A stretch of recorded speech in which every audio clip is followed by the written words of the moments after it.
guys! I hope you're doing well this fine Saturday morning. Hey, my friend John, aka the Thrifty Kniffy, sent me these awesome stickers right here.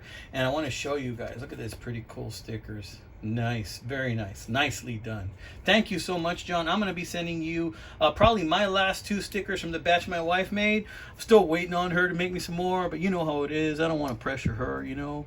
So because of that, I'm going to go ahead and just wait patiently. But I got two. I'm going to send them to you, my friend. Thank you so much for that. So before I talk about this beauty right here and where I got it and the story behind it, I'm going to go ahead and finish the story. Man, in my old age of 46 years old, I'm forgetting things, and I tell you that was weird, but I've been forgetting things for a real long time, and ever since I was a kid. But anyway, the last video I made on the CRKT Seaweed, I told you there was like an interesting or funny story related to that knife. I'm going to talk about that first, and then I'm going to circle back to this knife right here. So if you want, what you can do is you can forward till you see me pick this knife up, and then I'll start talking about the knife if you're not interested in my boring old pawn shop story. So, okay, when I went to go buy that CRKT Seaweed and I walked in the pawn shop, I noticed there was a guy staring at me. And I was with my daughter, my 16-year-old daughter. But there was a guy staring at me. The guy wasn't staring at her. And when I walked in, it's almost like he got scared. Now, you know, I'm Hispanic, and this guy was Hispanic too. He was short. He was wearing a white t-shirt, white pants. I think the van parked outside that had ladders and looked like it was a painter's van, like for a painter. It had scaffolding in the back and all that. I think that was his. I think he's a painter, and he kept staring at me like with a certain fear, like the kind of fear that somebody might look at a cop with or somebody like that. And he just kept kind of creeping behind different displays, kind of staring at me, and then I'd look over in his direction, and then he'd look down or look away, and I was looking at the knives, and while I was holding the knife, he was peering over the display, kind of looking at me, and I look at his display again. I took out the knife, and I looked at him, and he looked at me, and then he walked away to the other side of the pawn shop and the jewelry. But he was always there, you know, he was always there. And it's a short Hispanic male, a little mustache, you know. He had more hair than I do, and maybe about my age, maybe a little bit older, and yeah, maybe a little bit older, maybe like 8 years older. And after I left, I thought, I think I might know who this person is. You see, years back, maybe in my early to mid 20s, there was a situation at a Walmart parking lot where I saw through my rearview mirror, and my wife was was with me, and I was staring at the rearview mirror, and I saw that a security officer was fighting with a suspect. So I saw, and I looked, and I turned around, and yeah, there was a scene going on where the security guard's golf cart was tipped over. It was lying on its side, and I didn't know why at the time.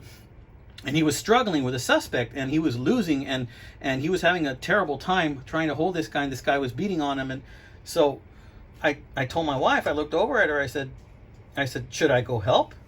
And she just said, go. So I took off running. I told her, stay in the car. I took off running, and then I got over there. As soon as I got there, the guy saw me. I guess he got scared. He just put his hands up. He was lying on his back. I put my knee on his chest and my hand on his wrists, and I pinned him to the ground. And I just stayed there with him. And security guard was catching his breath for like a couple of minutes. And he started pulling all kinds of tools and things out of the guy's pants. The guy had track marks down his arm from the crease of his elbow all the way down to his like mid forearm. If you know what track marks are, they're like needle marks from people that do drugs. And you know, he had those down his arm. And then I told him, don't move, right? Calm down. And then I noticed the reason why the golf cart was tipped over. There was a white Lincoln, like a 92 Lincoln or something. It was started to rev its engine. What happened was that Lincoln had two other people in it, and they had rammed the golf cart and the security guard with it. And that's what had occurred. I didn't know about that. And then I had that to deal with. And then my wife, whom I had told to wait in the car, didn't follow direction, just like any typical wife wouldn't follow direction. She was right there behind me. Then I saw that look on that guy's eye, like that was his chance, right, to escape. So he started to kind of move a little bit. I saw his eyes shift when he saw her. He's like, this is my chance. So I balled up my fist and I started to cock it back, and then he just laid back down again and he said, no me pegue, por favor, no me pegue. which means don't hit me, right? So then I told my wife to get in the car again. She ignored me and she started calling 911. I assumed the police was on the way. The thing that really took me for a loop was that there was hundreds of people watching, right? They were watching from their cars. They were driving by. They were watching from outside of Walmart. And this is before smartphones. So basically, those people that were wearing the Lincoln, they looked like they were getting ready to ram us again, right? And they were waiting for us to get away from his friend so they could ram us. So I wasn't going to let that guy go for nothing. So what ended up happening was I had a leather cell phone case with a star on it, kind of like the sheath I made once I showed you guys, or like that leather sheath I made for my brother with the Marine symbol. And it had a gold star on it, and it was a leather case, because back then cell phones were bigger than they are now, right? There were these big old Nokia cell phones. I had a big old Nokia, and in a leather case with Velcro and a metal badge. Now that was not a police badge, because I'm not law enforcement, although I have a lot of family that is. I'm not. So I reached for it, like with my right hand back towards my hip, because that's where I had it, like as if I was going to pull out a gun, and I made eye contact with those two guys in the Lincoln. And when I did that, I made believe like I had a gun. Well, guess what? They bought it. And so they took off, peeled out, and they left their buddy. So then it was 2 against 1 instead of a Lincoln and 3 against 2. So then at that point, I waited and waited, and finally some off-duty police officers came. They took him off my hands. I asked them, "Do you need any information from me?" And I know we got everything, and that was it. Thanks, goodbye, and see you later. And the security guard told me thank you. And that was it. I think this was that guy. And I think that's why he kept staring at me, trying to figure out if it was me. I don't know if he wanted to exact some revenge on me, or if he thought he had a chance, or whatever. But I have a feeling this was that guy. Any case, now I'm going to start talking about this knife, guys. So check this beauty out. This is a Sheffield. This is a Sheffield Hawkbill, and this is straight out of England, my friends. Look at that, made in Sheffield, England. But I don't just mean it's made there. I mean, I bought this from England. I bought this from an Etsy seller that is in the UK. And I'm going to go ahead and show you that UK Etsy seller information right here.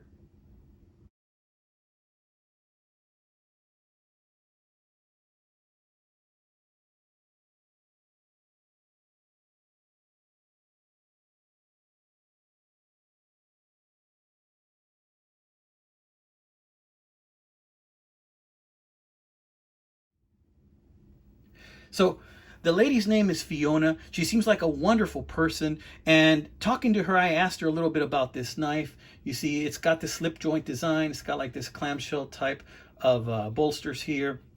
And this is not real stag. This is faux stag. It's plastic.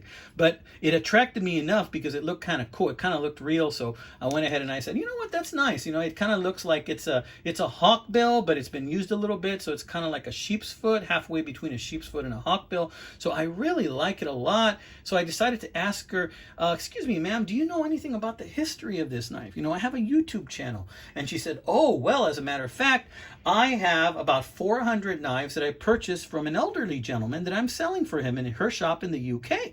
And so if you're interested in checking out her knives, guys, seriously, go check out that Etsy shop. She's got some interesting ones. They're all about smaller knives like this. This knife is, Thrifty. I'm going to move your sticker a little bit over here.